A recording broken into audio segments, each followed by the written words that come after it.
Hi again, everybody, and welcome to Inside Golf. I'm Harry JohnnieO here in Orlando, Florida at the 2017 PGA Merchandise Show. And coming up today, we'll have a conversation with Brad Faxon, one of the best putters in the history of the PGA Tour. Plus, he's going to share a tip that could be worth $1 million to you. And we'll catch up with Philadelphia amateur legend Buddy Marucci and his close friend Johnny O'Donnell, better known as JohnnieO for his clothing line. And we'll have plenty more coming up from inside the 1 million square foot Orange County Convention Center. Coming up, it's Inside Golf on the road in Orlando, Florida. Inside Golf, now celebrating its 20th season, is presented by Destination Montco Golf. 54 courses, 300,000 yards. Check them out at montcogolf.com. By the First Tee of Philadelphia. The First Tee helps young men and women become better golfers, but most important, better people. Get involved. Visit thefirstteephiladelphia.org. By the Golf Association of Philadelphia, GAP, celebrating amateur golf since 1897. By Jersey Man Magazine, it's a Jersey way of life. And by Philly Man Magazine, bringing it to Broad Street. And by Inside Golf's partner since 1998, the Philadelphia Section PGA, experts in the game and business of golf. Take time to thank your local PGA golf professional. Along with being stewards of the game of golf, your local PGA professional wears many hats. We are teachers. We are players. We are managers.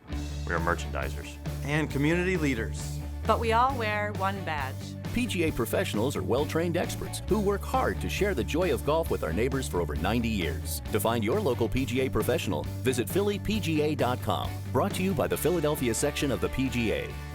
We are the experts in the game and business of golf.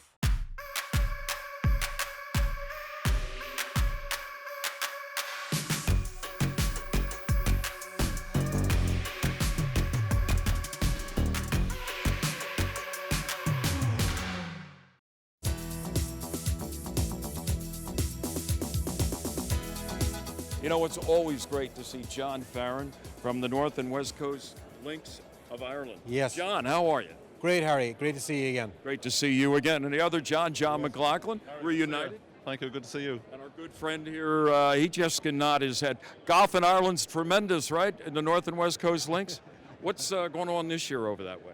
Well, we have the backdrop here. You see Port Stewart's hosting the Irish Open this year, first week in July, so it's fantastic news for the North Coast. That's great. And coming ahead of, obviously, Royal Port Rush in the 2019 Open Championship. So it'll be here before you know it, John. It will be, and it's all great news, and it's moving the focus of Irish golf to the North Coast, which is great. All right. Now, John, explain our buddy here. Why do you have him here at the PGA Merchandise Show? Well, we're very lucky to have Star Wars filming in Ireland for the last couple of years. And last summer he filmed in Donegal. So Star Wars was filmed in Malin, just north of Ballyliffin Golf Club. And so we brought some of the cast with us. How's your game? Well, it's always going to be better when you're with John and the North and West Coast Golf Links. Gentlemen, I know you got a website. You can fill us in, fill our viewers in on how to get in touch. It's northandwestcoastlinks.com and ballyliffingolfclub.com for myself. And I know a lot of Philadelphia area people love coming over there. There's not a better spot in the world to play golf. Thanks to all three of you, and good luck in the year ahead. Thank you, Harry. Just bumped into Buddy Marucci. Well, you look all tan. You must be out in the sun a little bit, buddy. How's life? Well, things are great, thanks. I spend most of the winter in Florida, so that results in the tan, but I think I've been coming to this show for 25 years, so it's really expanded. It's nice to be here. It's nice to run into you. It is. It has expanded. Buddy, I know I guess one of the last times we ran into you and talked to you here on Inside Golf was at Marion, the Walker Cup. That goes back a few years. Still involved in that in any way? Well, I'm not involved in the Walker Cup, although I follow it carefully. I follow the kids. I still play in some of the tournaments, but it's going to be a great year at LA Country Club. My son's a new member out there, and he lives out there, so it's going to be fun to go out and watch. Spider Miller's done a great job with the team as the captain, so I'm very encouraged, and we're looking forward to a great match out there. It's going to be fun. One of the things that's happened on the Pro Tour of late, it seems, these 59s that are being posted by guys. I mean, not that it's routine, but boy, it's really taken a whole different level what these guys can shoot out there, huh? Well, certainly they're better players. I mean, the skill level has gone up dramatically, the equipment, the conditioning of the golf courses, but 59 is remarkable. I mean, 13 under par, almost had shot 58, could have chipped that one in on the last hole last week. But I just think the quality of the players is just getting better and better, and the depth of the fields are so great that I guess it's not surprising, but it's still, to me, remarkable to watch. Speaking of players, you and Ricky Fowler have always gotten along, both when he played for you at the Walker Cup, right? And then later on, after turning pro, you get to play with him a little bit in some tournaments down here in Florida? Yeah, Ricky, he comes to our pro member at Seminole, which I'm very grateful that he would do that. He loves being there. He's just been a wonderful young man ever since I met him when he was 15 years old, and he continues to just outperform everything I could have expected of him as a human being. I mean, he's just such a wonderful person. His game's getting better and better. He's been enormously successful, and couldn't happen to a nicer person. Did you ever give him a tip? Be honest now. Well, I just told him to keep his nose clean, and he's done that very well. So that's about the only. I made all those mistakes, so I tried to make sure he didn't. Did you take some money from him? No, I never took any money from him. No? Okay. No, that never happened. Buddy, always a pleasure catching up. Good seeing you. Great to see you again. Thank you. Well, we're standing in front of the JohnnieO booth, and this is JohnnieO. Yeah, it's me. Otherwise known as John O'Donnell. Yes, John O'Donnell. People call me JohnnieO. They call me JOD. They call me a lot worse. We won't get into that. Exactly. Yeah, you get the drift. John, let's talk about JohnnieO, the brand. Yep. How did it all start? How's it doing? Long story short, it's been about 10 years, but now we're really starting to come into our own. It's doing fantastic. We're kind of a East Coast meets West Coast. I'm a Chicago guy that wore blue blazers and preppy clothes, but then I went to UCLA for college, and I was introduced to this Southern California lifestyle, and I wanted to marry the two, and here we are. Here you are. So how would you explain the brand? Casual? It's an overused word, but it's a lifestyle brand, okay? And we sell into green grass pro shops, country clubs, high-end resorts, specialty shops, starting to get into some department stores. And online. Our online business is a big business for us, yeah. Okay, and you do the golf shirts? We do. You do this type of shirt that you're wearing? Polos, we do button-down woven shirts, we do blazers, sweaters, activewear, pants, you name it. Flip-flops. Well, we've got a flip-flop, yeah, which is, a company like ours, a logo like ours, we've got to have a flip-flop. That's great. Yeah. And you're still in L.A., pretty I'm good in LA. golfer. Yeah, I play a little. Love to play. Listen to this guy. Love to play. Humility is his other name besides JohnnieO. 3-time club champion at L.A. Country Club. You know what? It's so long How ago. do you get time to practice? So long ago. It's been a while, but I'm still out there. All right. Well, competing. The people back in Philadelphia, it's easy for them online mostly to get your stuff. Yeah, and we're into some of the specialty shops out there, and then some of the golf clubs. But online, it's the old JohnnieO.com. I know you're a friend of Buddy Marucci. Has he had you at Marion and Pine Valley and all that? Yeah. He's had me out there. And you've beaten him? He gives. I give Be him honest. a couple aside, and it's a good match, right? Giving Buddy Marucci 2 I'm aside. kidding you, I'm kidding. Good luck to you. Thank you. And congratulations, 10 years. Thanks for having me. By the way, on a personal note, JohnnieO, Johnnie O'Donnell, is the brother of actor Chris O'Donnell. You've seen Chris on NCIS Los Angeles, Grey's Anatomy, and some of the Batman films. And in his own right, a very good golfer. Speaking of which, coming up next, Brad Faxon, one of the best putters of all time. He's next on Inside Golf. More than any other part of the game, in my opinion. Success requires hard work. No way around it. Realize timing is key. Be willing to push yourself. Stay in control. Trust technology to support you. My father once said, "Doesn't matter what you do in life, just be the best at it." Oh no! What? Mandy keeps sending me pictures of the girls' shopping trip to Monco. Why did you tell him you couldn't go again? Because I told him that we needed to catch up on housework.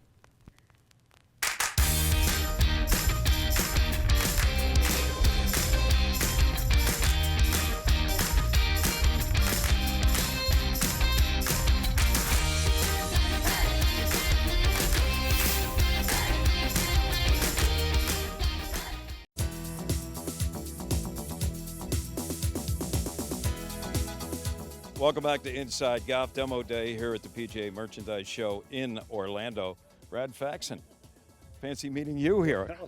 A member of Pine Valley, so you got a Philly connection. Well, I do have a Philly connection. That's a good place to be. But it's fun to be here at Demo Day, too. You know, we know that there's a lot of people in the Northeast, well, probably all over the north part of the country that are here because they can't play golf at home. That's right. And they can try out all the new gear that they're going to see in the pro shops this spring. Brad, you know the expression, right? Drive for show, putt for dough. You've done both, I'm sure. But being a leading putter on the tour, I think 3 years or something like that during your career, you've done a lot of putting for dough. Well, I have, and you know, I guess people always ask, you know, were you always good at this? Were you always great at it? And I said, you know, I was a little kid growing up in Rhode Island at Rhode Island Country Club. It was an old Donald Ross course, a lot of slope in the greens. We had some, you know, bad weather we played, and so I learned as a kid that if I wanted to shoot a low score, I had to putt on a lot of breaks, sometimes in cold weather, sometimes on fast greens, and kind of just learned out of necessity as being a short little kid if I wanted to shoot a low score. And then I tell everybody, and I think this is encouraging, is, you know, I got better as I got older. You know, it wasn't something that just when I got to be 30 or 40, I lost it. You know, putting is a mindset more than any other part of the game, in my opinion. And it should be something we can all be great at. You know, it doesn't require a lot of excessive strength or skill.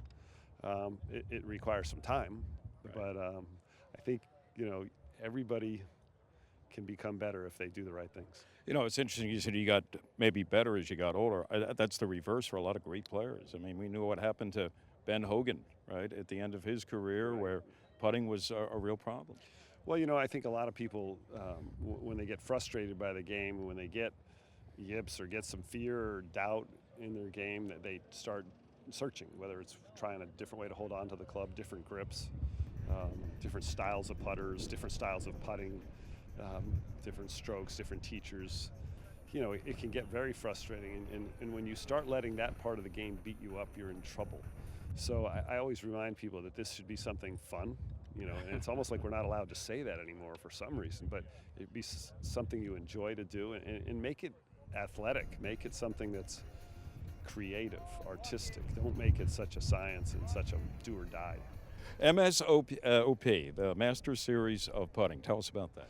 Well, major series of putting. Major. Yeah, so I played in the Pro-Am at one of the Champions Tour events up in Quebec City 2 or 3 years ago, and had one of those great groups. You know, sometimes you get good groups and guys, and I hit it off with this fellow named Marc Bruneau. He was involved in organizing the event, but he was friendly with the founder of Cirque du Soleil. Everybody knows what Cirque du Soleil is, but Guy Laliberté was a guy from Montreal that did the World Series of Poker after he started all these shows. And, you know, he had this poker tournament, and guys made millions of dollars playing poker, and millions of dollars went to charity. So he came up with this idea to try this major series of putting event, because everybody can putt. It doesn't matter how young or old you are. You're going to make one once in a while. Seriously. And, you know, so he's going to build, you know, he has great contacts in Vegas. He's going to build a stadium there. Jack Nicklaus is designing this indoor golf course, indoor putting course. And we said, why don't we have a tournament where somebody could putt for $1 million? So it's modeled after the poker tournament. Absolutely, with still the charitable component, which, you know, all the PGA Tour events have always had. But you know, imagine you go to Vegas, you're at a conference, or you're with your family. You say, I got an hour. I don't have 4 hours. I don't have 5 hours. I'm going to go putt, and you can, you know, pick up a putter. You can, you know, go putt for an hour and sit in a beautiful place that and maybe make a lot of money and make some putts. Exactly. You're going to be making money on the tour. You're sticking to TV, or going to do both? You know, I got a little bit of both going on right now. I started to work for Fox a couple of years ago, and Fox televises all the USGA's events, so the U.S. Opens. And I play on the senior tour now. I've been out there for 5 years. So in Philadelphia last year? That's right, the Cricket Club, beautiful place. One of the best courses we've ever played on the senior tour. And we start our tour in 2 weeks down in Boca Raton. So I'll play a little bit and then start announcing this summer. Go make some putts. Hey, thanks for Brad, good seeing you. I appreciate your support of this. Thank you. Well, here at the PGA Merchandise Show, we're lucky to run into Tom Karpus, who is the chairman of the PGA Rules Committee. Mr. Chairman, congratulations. Thank you. Thank you. Tom, of course, no stranger to the show, from Kennett Square Golf and Country Club, major contributor to Inside Golf. So what are you doing down here to pass time? Well, we have some meetings. We're meeting with tomorrow we're meeting with some USGA folks to get a briefing on the rules modernization project, which I think is very exciting. You probably have seen some media buzz on that. There has been. And then just our leadership group with our PGA staff, our senior staff, just to get ready for 2017. 38 members on that committee, right? You're the chairman, a couple vice chairmen, so you've moved your way up. How long did it take you to get from rookie to chairman?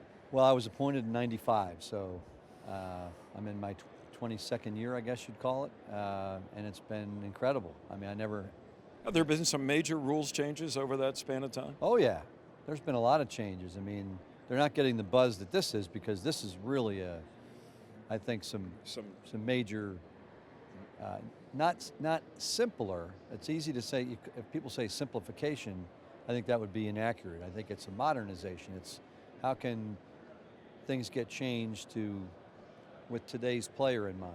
And I'm sure also what happened at a major championship had something to do with that. And we're talking about 18-2, the ball, if it moves. Well, accidentally moved on the putting green. Right. And look, and I think our friends from the USGA, they've been very upfront to say that did shine more light on the issue, but it's not, they had been talking about it before then. Sure. It's been on the table, but they really didn't come together on the issue, and I think that really polarized everybody. That was the perfect storm. That brought it to everybody's attention. Yeah, I mean, it was an accident waiting to happen. Yeah, sure was. How many years now will you serve as chairman? 2 years. It'll be a 2-year appointment. And then out the door? Or well, then you become a past chairman. We have, currently we have 5 past chairs on our committee. So I'll move into with those gentlemen, and I'll still work events as assigned by the chairman. But I'll let them do the heavy lifting after 2 years. Humble guy. He serves at the discretion of the chairman. And when we're with Tom Karpus, as always, golf rules.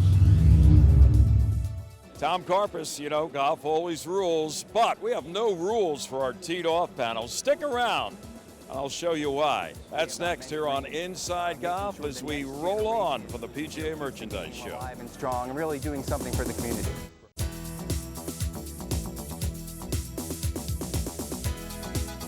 Welcome back. Our teed-off panel now on Inside Golf. We're coming to you again from the Valley Forge Casino Resort in King of Prussia, Pennsylvania.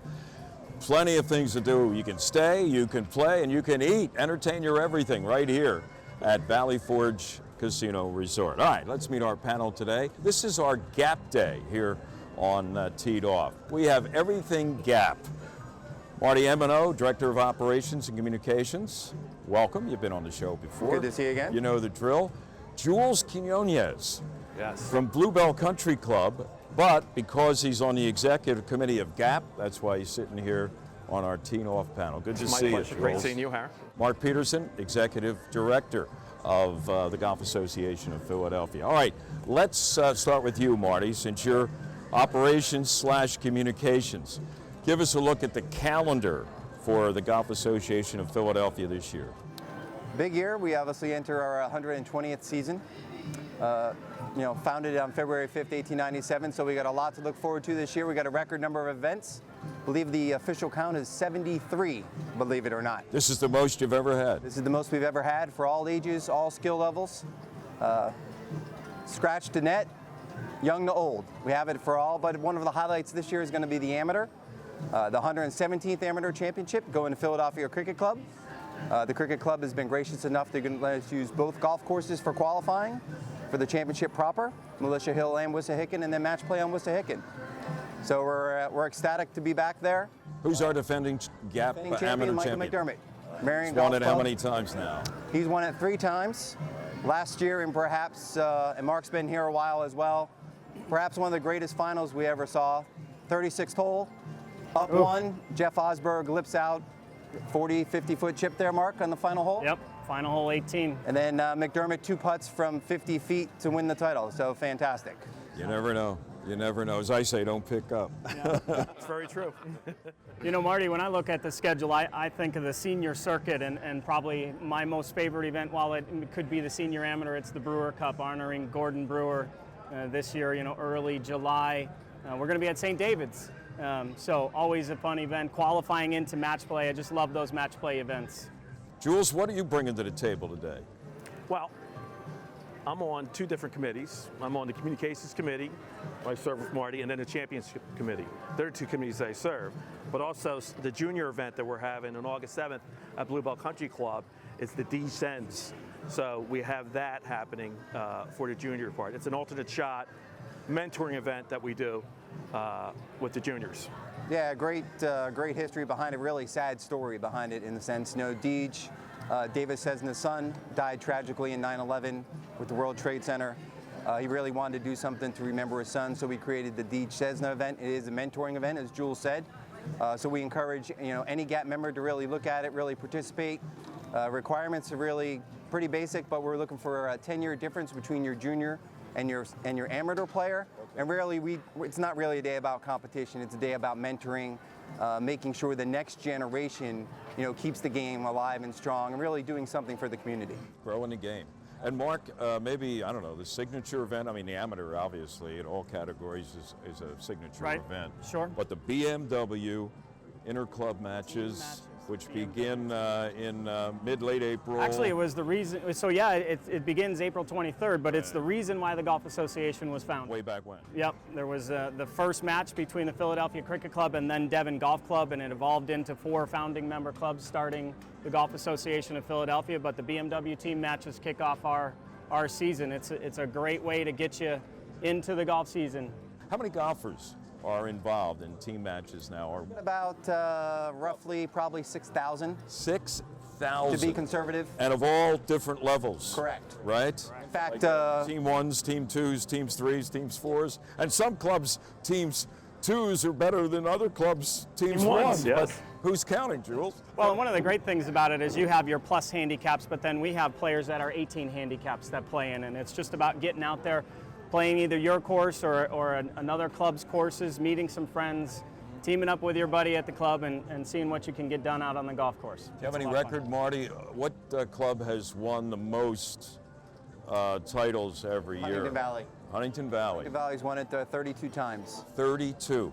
Who's second on the An amazing number. There's a couple tied at second, but way down the list. Huntington Valley has that honor. On the list. Yes. How about that? Back in the day, if you look through the GAP, GAP historical kind of notes and history, Huntington Valley was the club of champions. All the major champions from our area somehow called Huntington Valley home. Really don't understand why. Well, you talked about Gordon Brewer for one. Bill Heinman. Who else? Dave Brookerson, great amateur player. And I'm going back. I mean, there's Mike Greger is there now. The whole Greger family. The whole Greger family. I mean, we're talking some legendary names in amateur golf in Philadelphia.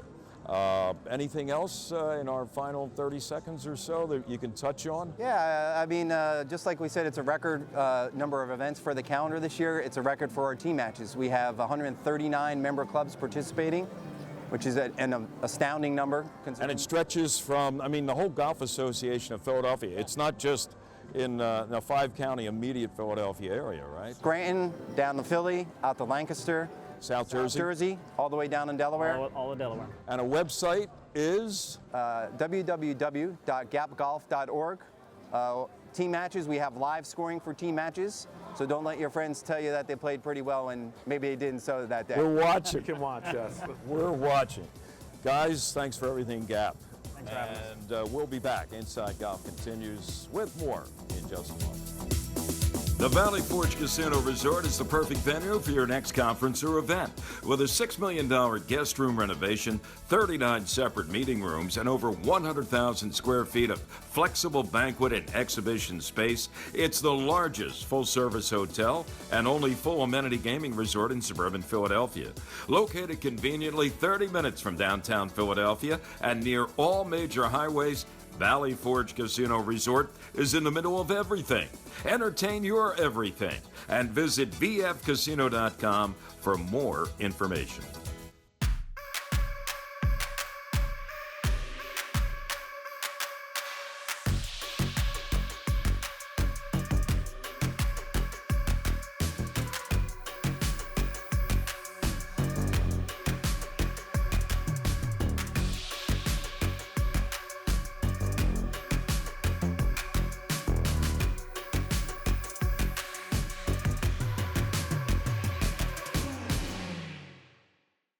Along with being stewards of the game of golf, your local PGA professional wears many hats. We are teachers.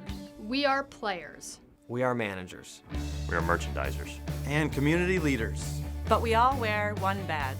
PGA professionals are well-trained experts who work hard to share the joy of golf with our neighbors for over 90 years. To find your local PGA professional, visit phillypga.com. Brought to you by the Philadelphia section of the PGA. We are the experts in the game and business of golf.